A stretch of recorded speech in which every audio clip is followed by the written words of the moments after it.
Camilla Olson. I'm co-founder and CEO of Savitude.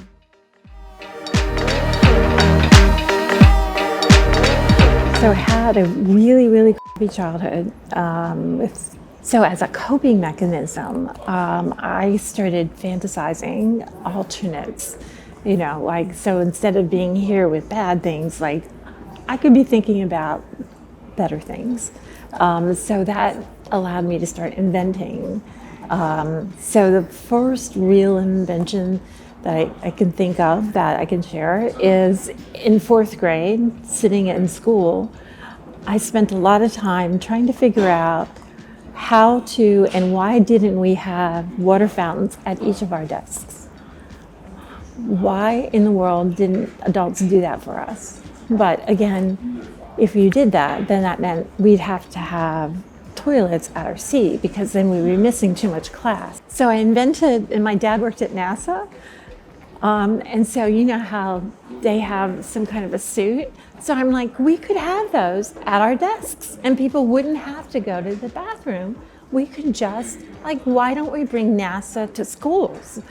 So I had this argument with myself throughout 4th grade, and it still puzzles me why we don't do this. Anyhow, so that was my beginning of my entrepreneurial self.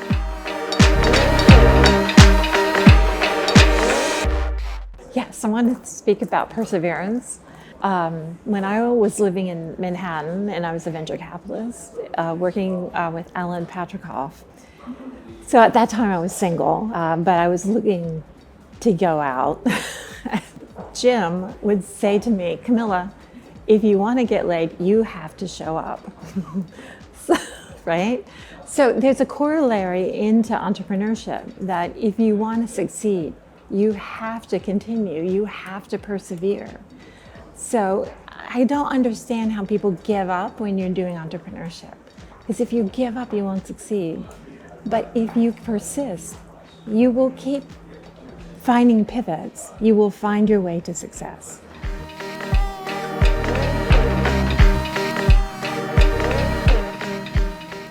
So I'm on a couple panels right now. Like Saturday, I'm going up to Harvard Business School to be on a panel on women in fashion.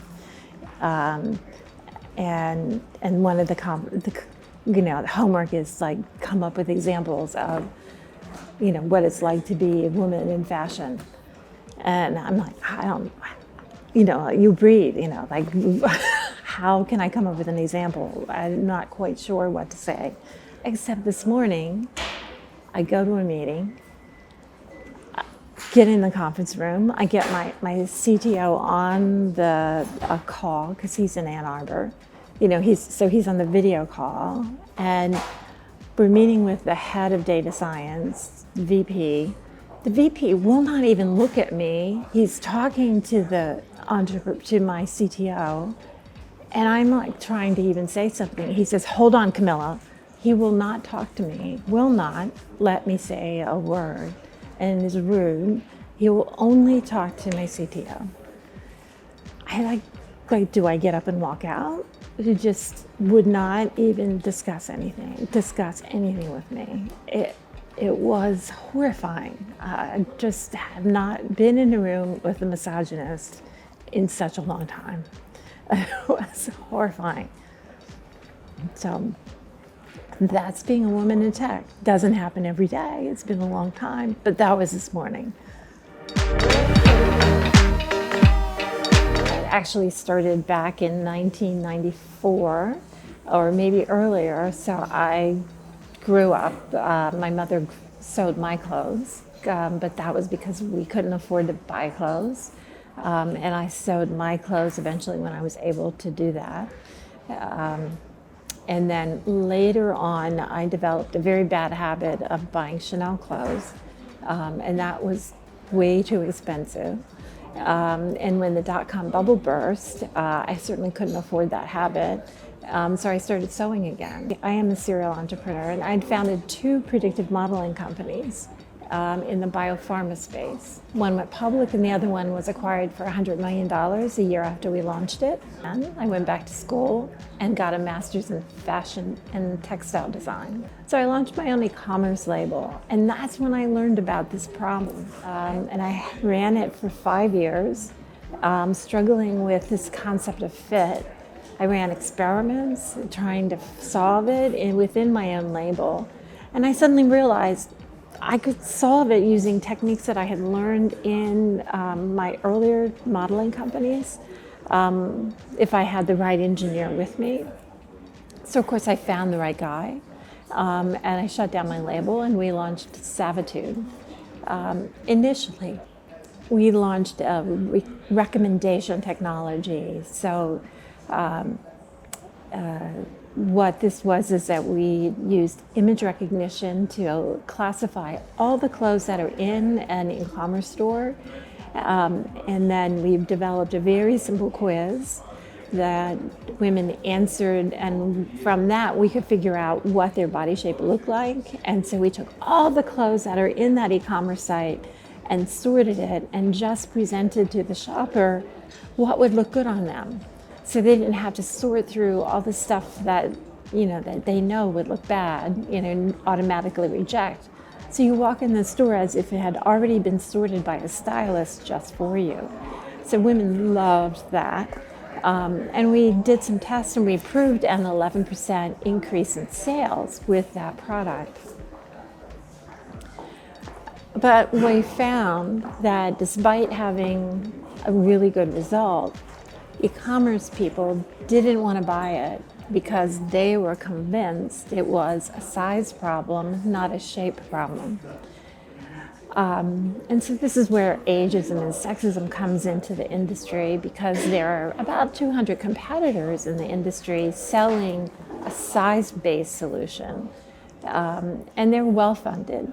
And so you've got these young millennial type people, well-funded, with lots of engineers behind them saying, yes, it's a size-related solution.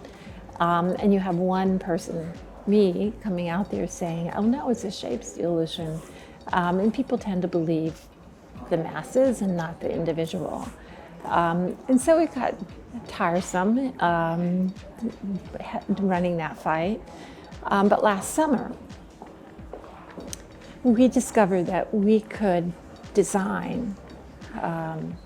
So rather than just make recommendations, we can take our technology and rather than treating the problem at the point of sale, we can fix the problem. We can solve it in the design studio. So what we're doing now is we're adding diversity into the design studio. So when the designer, she stays in her creative space, but we do all the analytical work.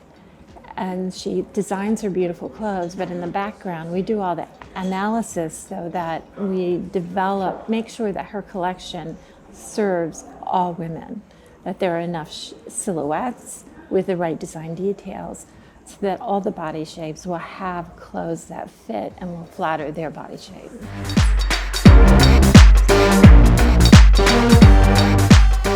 Just felt bad that my body was not like, quote, everyone else's. In the fashion industry, there is a focus on the hourglass body shape, and that's pervasive throughout the industry. We totally reject that notion, and we believe that all women have a fundamental right to wear beautiful clothes.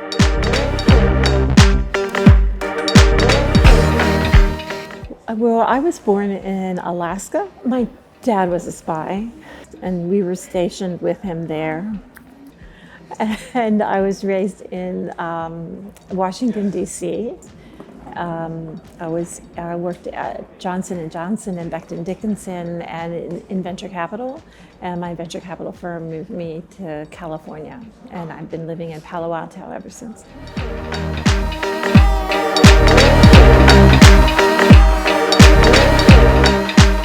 So I worked in venture capital, and I hated it. I loved it for a while because I thought I would love it because I would never be bored. And that's true. But the problem is that when it's generally speaking in VC, you're working with a team of people, and you need decisions with your partnership. It's like kind of rule by committee, because they have to all agree with decisions. And in the companies that you're working with, you know the company, you know where there's going, and you know best what's going on. Your partners aren't there, they don't know. And then there's this woman thing again. You are the woman, and the men aren't there. So we do speak, generally speaking, different languages. So I, as a woman, don't have as much authority as they do, and my words don't have as much weight as theirs. So when I make a recommendation, it's like 2 cents to their dollar.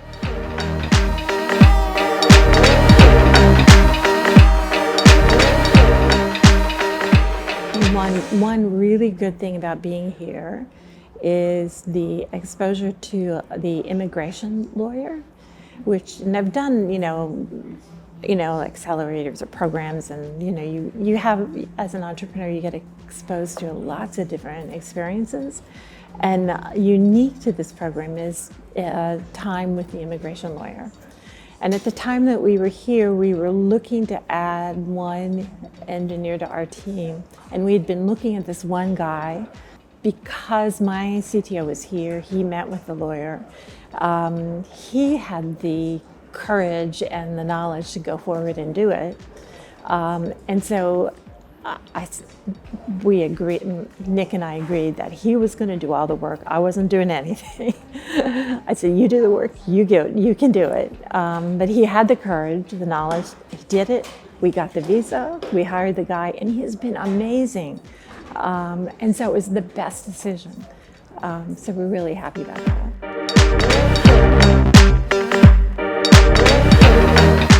Well, it's a feeling of being marginalized and being a participant and being an agent of change.